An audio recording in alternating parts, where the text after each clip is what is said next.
Hey, it's TDA and welcome to Distant Worlds 2. This is a new game I wanted to show on this channel. I've been really excited about it for a long time, and now the first bugs have been worked out and the game seems to be functioning quite well. It is time to show it on this channel. Distant Worlds 2 is basically a grand strategy space opera type of game. It also has some 4X elements in it, so it's basically about expanding your empire across the universe, building colonies, building spaceships, encountering aliens and dealing with those as you see fit, so you can become friends with them or fight them or whatever. It's similar to Stellaris in a lot of ways, but it's also unique in a couple of ways that I haven't really seen any other game do as well. So for example, it has its complete private economy, and by that I mean there's a whole economy that you do not control. There's civilians doing their own thing, you can see those civilians doing those things, and you actually need to take them into account whenever you plan your own things. So it is really fun, it's a really interesting mechanic. There's also a lot of automation in this game actually, so where a lot of these grand strategy games can turn into quite a bit of a chore later on in the game, where you have to build dozens of colonies, spaceships, etc, etc.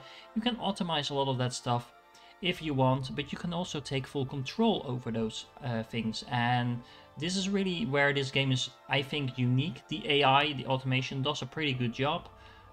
So you can pretty much kind of steer your empire towards its goal rather than be in full control of everything. But once again, everything you do want to have full control over, you can do that. Now, there's a huge amount of stuff to discuss about this game, but the pace of the game is pretty relaxed and slow, so there's plenty of time to do that as we play. So let's just jump into it. We're gonna make a game pretty much on the default settings. I am going to use a seat that I just started playing on, but then I had a recording issue, so I just want to start over there so we know what we're doing. Pretty default settings for the galaxy size. We are going to start at a pre-warp tech level. That means that we just figured out how to get off our own planet, but other than that we have nothing to show for us in terms of our spacefaring capabilities. Difficulty on normal. I have been playing this game a little bit, but to be honest I am not really an expert so far, so yeah, let's just keep it on normal, and if it turns out it's too easy we can always make a new run where we put up the difficulty a bit higher. Research speed normal. I will keep the research visibility to only the next projects visible. That just means we don't have the overkill of technology visible to us, just the next few steps in the process, which is, I think, a little bit more easier, especially if you play it the first time. You can just pick what you want, you don't have to plan ahead that much. Doesn't really impact the gameplay that much, so I'll just leave it on that. We will have pirates in this game, and man, those pirates can get mean at some point, so you do actually need to take them into account in whatever you're doing. You might have to pay them off, you might actually have to pay whatever they demand from you every now and then. But once we kill them, we do want them to stay dead. So that should be pretty much default setting as well.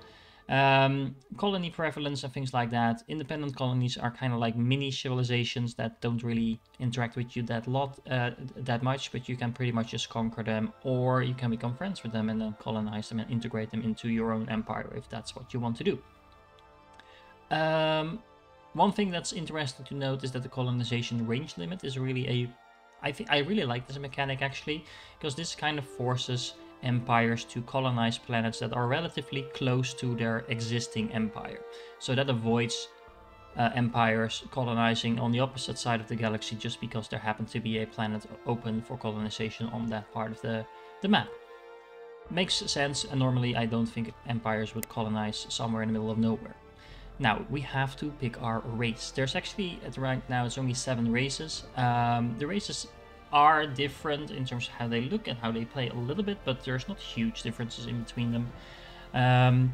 There's basically a couple of all-round races. There's a couple more aggressive races, like for example the Boscara. They are really aggressive and they are really tuned for a hostile type of gameplay where you're going to take over the universe.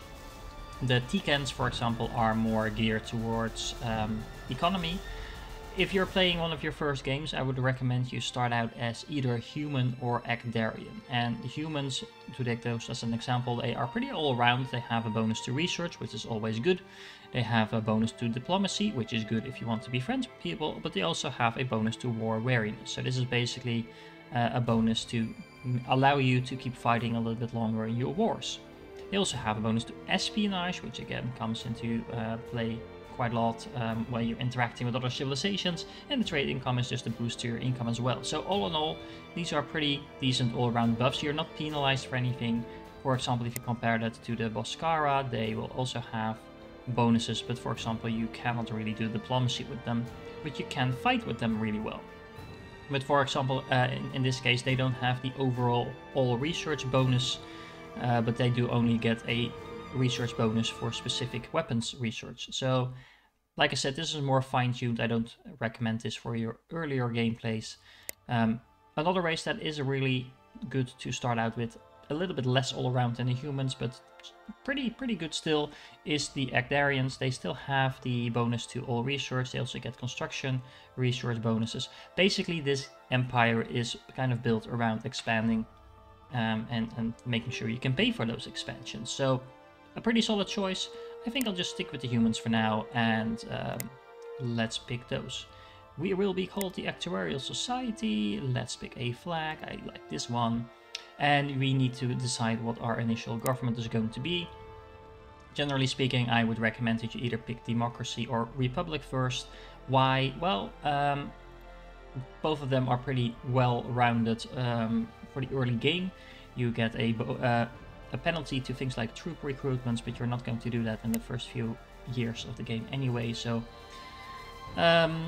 democracy gives you a little bit more bonus to things like growth and income, so this is why I like this one, but Republic is a pretty solid choice as well, so it's really up to you which one you pick. Now, we will go for a pretty default setting in terms of the galaxy. We'll start at the pre-warp level for our entire galaxy. We'll start with 12 empires. And then the victory conditions allow you to kind of decide what type of game you will. These are the default settings, so I'll leave them at that. The story events are all quite interesting and nice. They will shape your playthrough. They are a little bit random. So that basically means that any game will be completely different. Actually, the starting locations so far that I've experienced have been drastically different from game to game as well. So I can imagine that there might be a couple of starting locations where it's actually quite hard to get a good game out of, while others might be like the God mode start.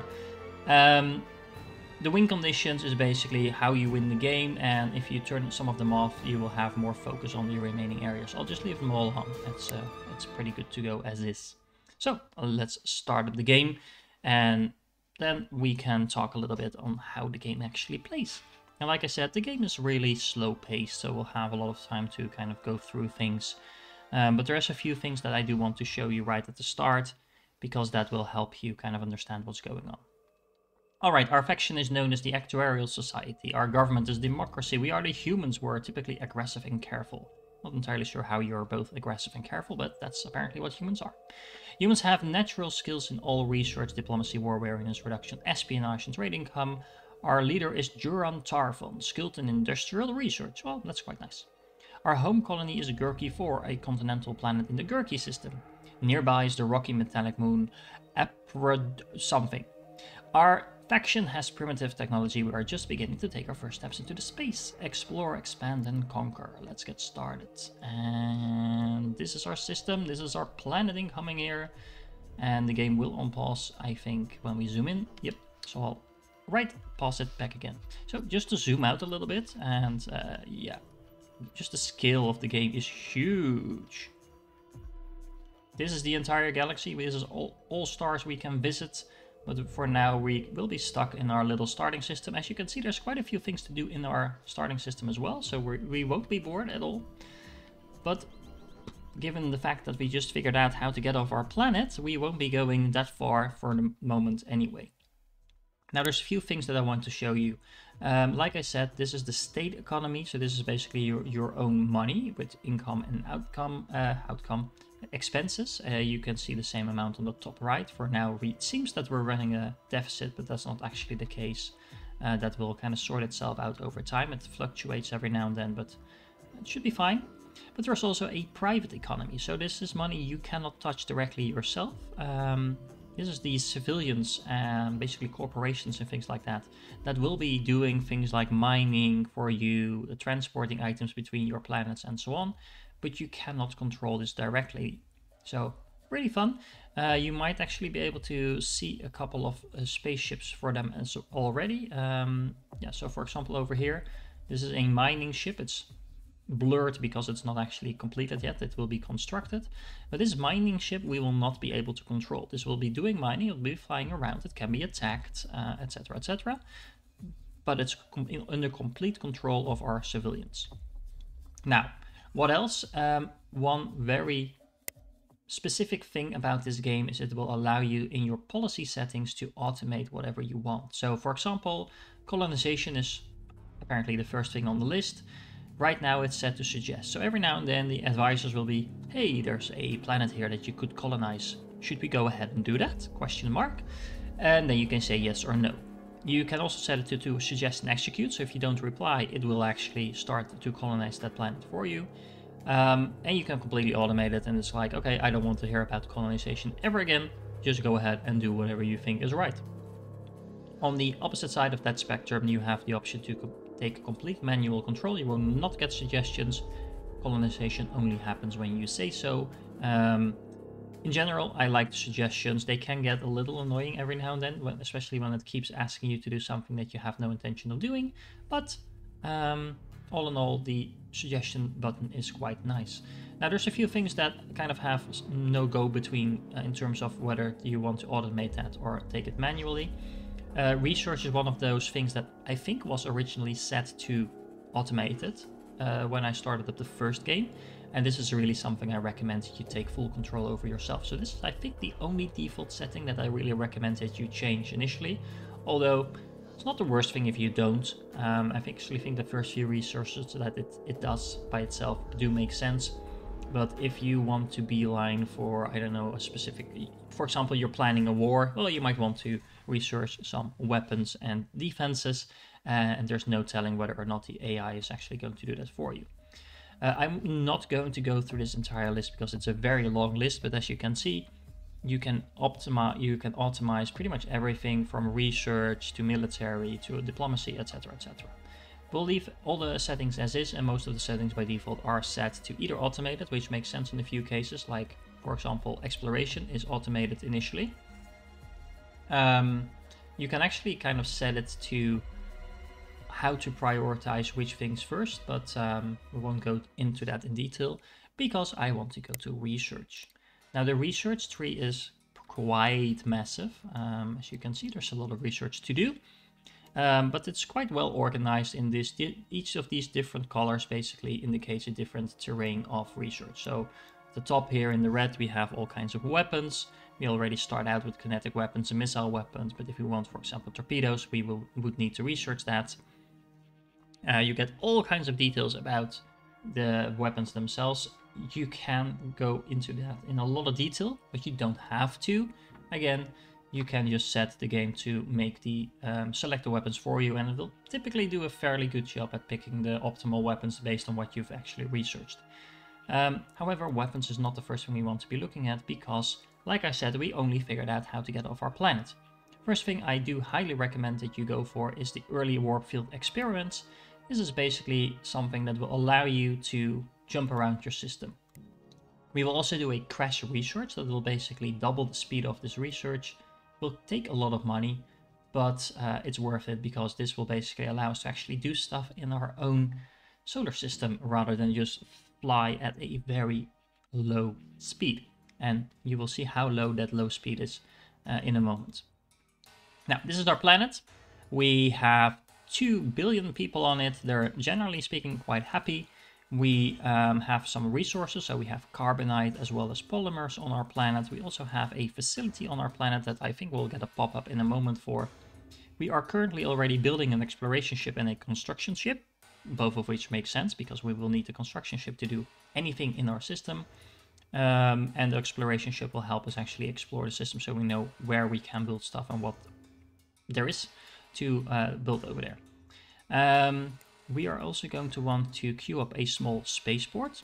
It's gonna take 10,000 credits, so that's a huge chunk of our money. You can see that dropping down quite drastically, but that will help us create ships at a much faster pace.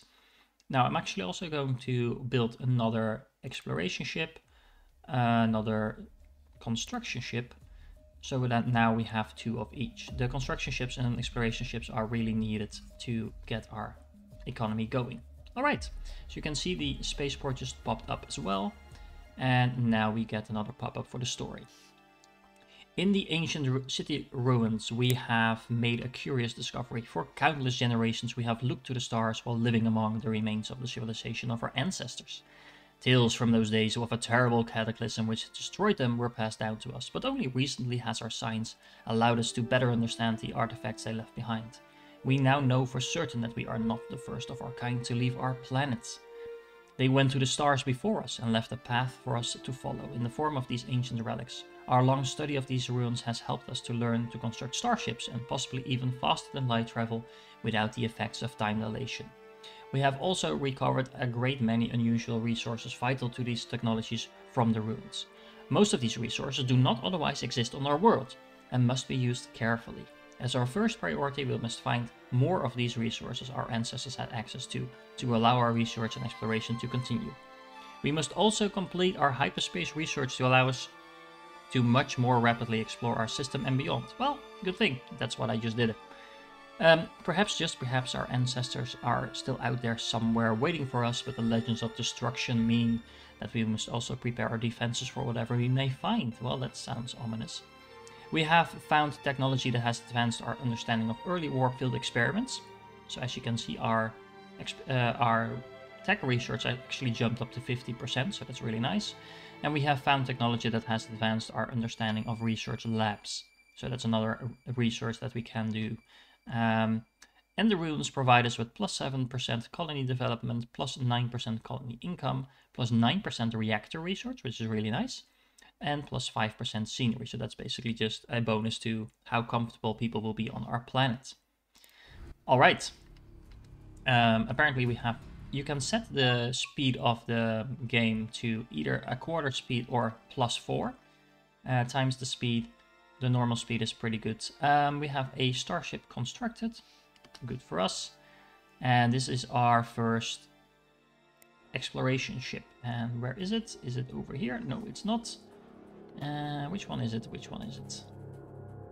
This one is under construction, so it's no, that one is under construction as well. Where is it?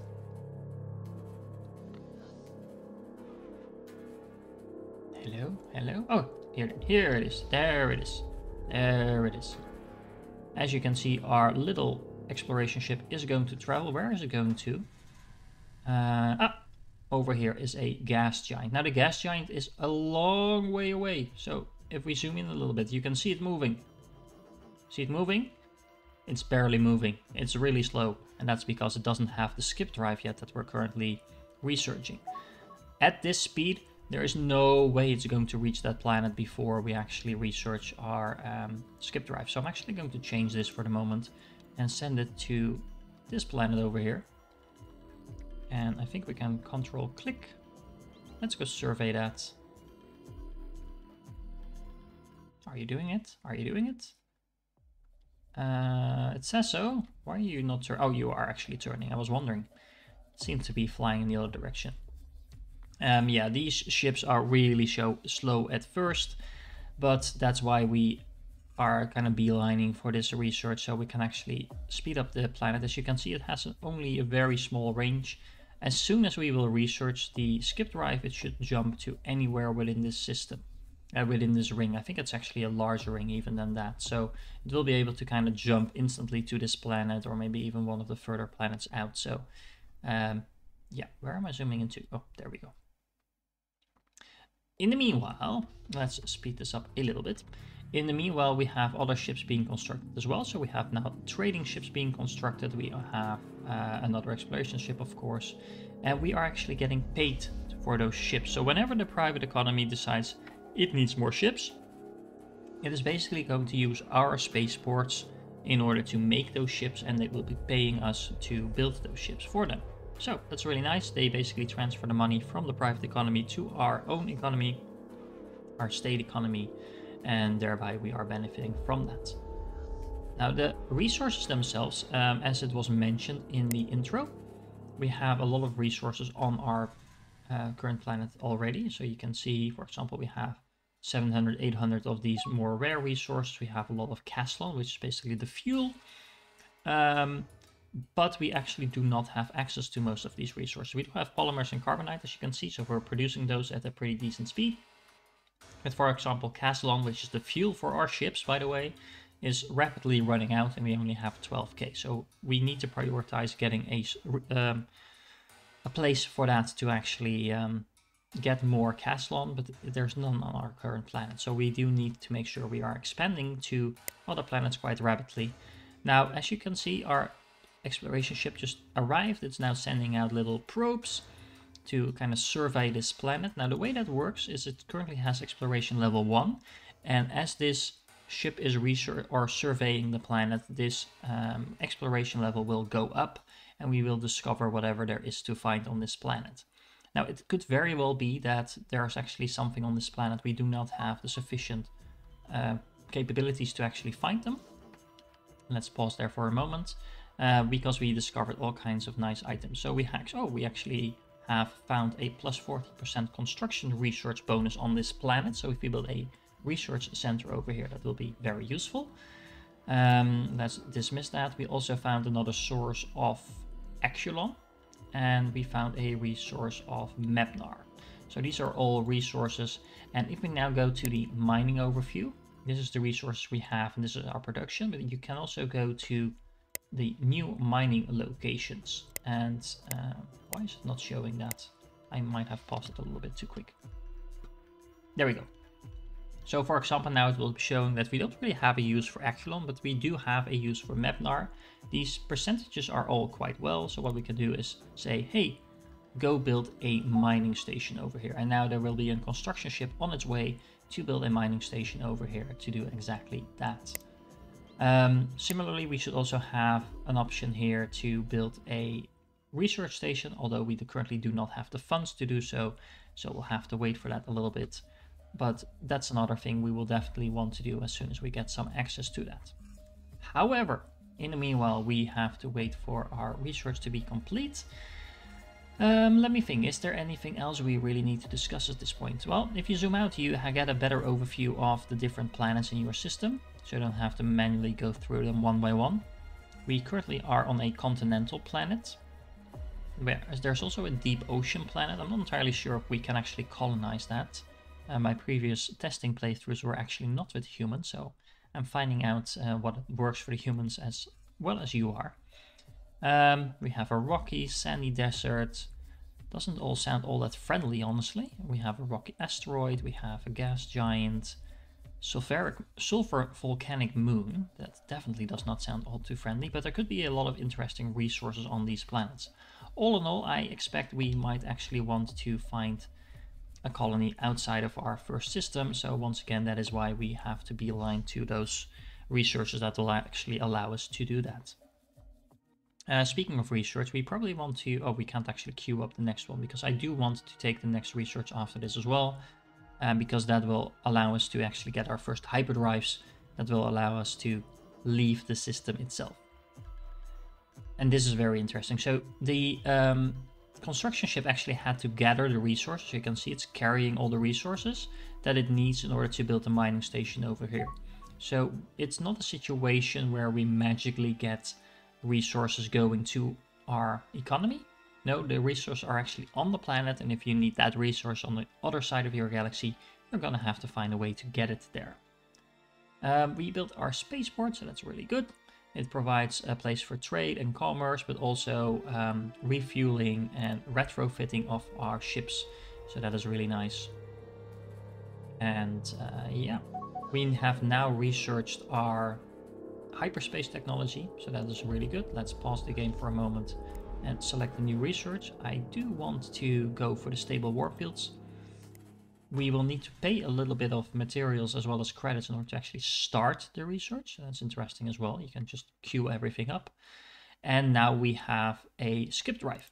And that basically means that our ships should now be getting those skip drives so they can actually go anywhere in the system. Now, you will probably see, let me see, where is our... There we go. So this one is actually still surveying the planet, so that's fine, it can continue to do so.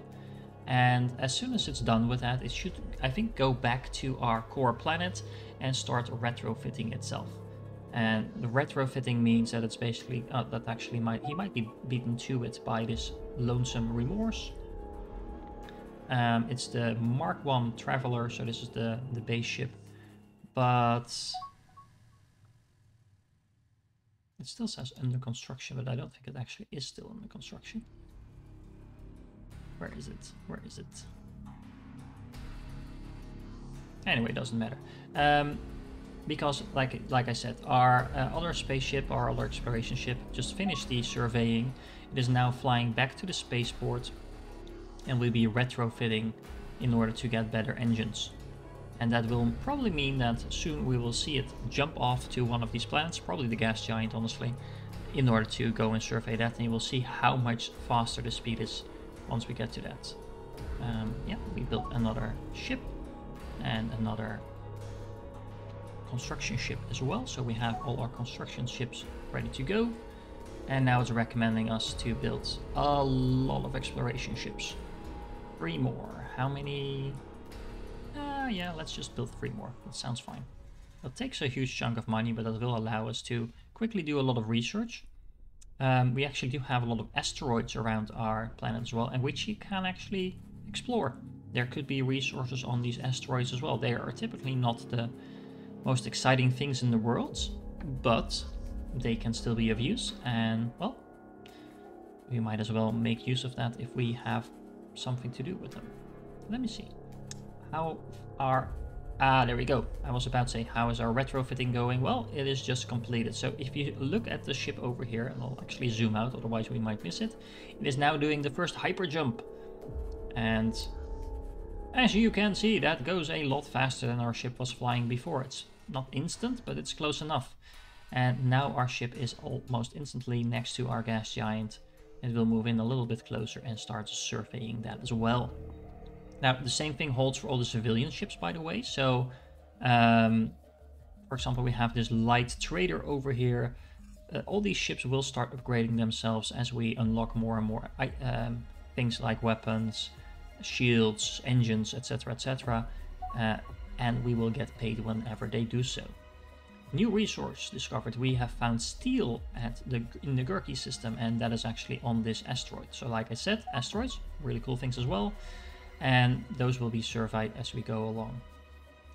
We also found access to cuprica. It's an extremely strong and lightweight and has shiny red-brown appearance. It is commonly used, let's pause the game because we are getting a lot of puppets now, in beam weapons and torpedo weapons. That's interesting. So beam weapons and torpedo weapons materials, check.